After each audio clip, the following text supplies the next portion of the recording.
Hi, my name's Elizabeth Tyler. I'm a visual artist and I love painting the sea and sailing. Every summer for many years my husband and I sailed in the Mediterranean together. That is, he looked after the boat and I painted. After he died this year I was completely devastated by grief. My creativity as an artist was non-existent and I had neither energy nor desire to paint.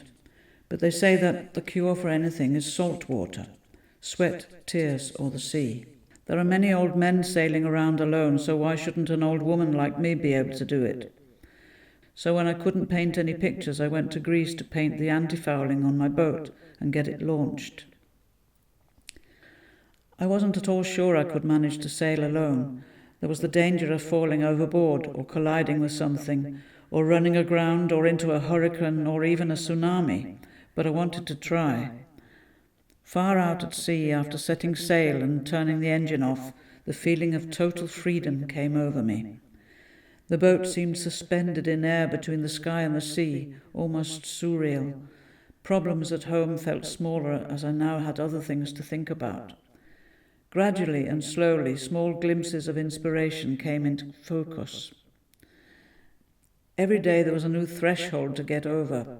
I had almost no self-confidence when I began solo sailing, but after a few weeks I started to learn how to tackle things differently and to slow down the tempo of my routines on board. I didn't go into marinas but sailed from island to island and anchored in sheltered bays for the night. Having no one else to ask, I got used to using my imagination to solve various practical problems on board. I had time to look at the horizon for many hours and think about how I should live my life from now on and how to bring my paintings to life again. I think it's important to expose yourself to new, possibly difficult challenges. It's also valuable to take the plunge into a new adventure and find strength enough to be creative. I had been sailing for years but never tried it alone. I believe that solitude sometimes is an important ingredient for inspiration and creativity. Once, when the engine stopped, there was no wind and I was far from land, I felt very alone and helpless. A big sheet of plastic had wrapped itself around the propeller and jammed it. There was nothing to do but wait for wind. Eventually the wind got up so I could sail to the nearest anchorage without the help of the engine. That was another hurdle to get over. One night I was awakened by a loud bang. My boat had drifted across the bay and collided with a large yacht. Out came a very angry and stark naked Frenchman and shouted at me. From the dinghy I tried to untangle the heavy anchor and 40 meters of chain. Then the naked Frenchman jumped down beside me and helped. Another strange experience. The following day, when all was quiet, I said to myself, shit happens. Of course, it's not everyone who can get on a boat and go off sailing alone. You might not want to either, but some kind of adventure can do you the world of good. Remember, it's never too late to have a happy childhood. Back in the studio, I sometimes stand in front of a blank white canvas and unable to paint a single stroke.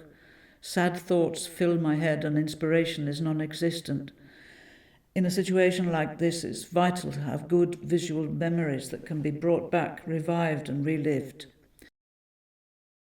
Like when the horizon disappeared and the rest of the world was infinitely far away.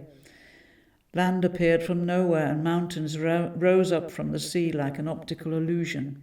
And when the sea turned red and the sunset and the sky glowed in a multitude of red and yellow hues. When dolphins created rhythmic patterns in the waves and played in front of the boat, I was happy and inspired. I wanted to paint the dancing, diffuse black and white forms on a floating turquoise background. Sometimes the sea is so clear that you can see 10 meters down to the colourful stones that lie on the seabed. Small ripples on the surface of the water distort the shapes and create an asymmetric pattern that almost becomes abstract.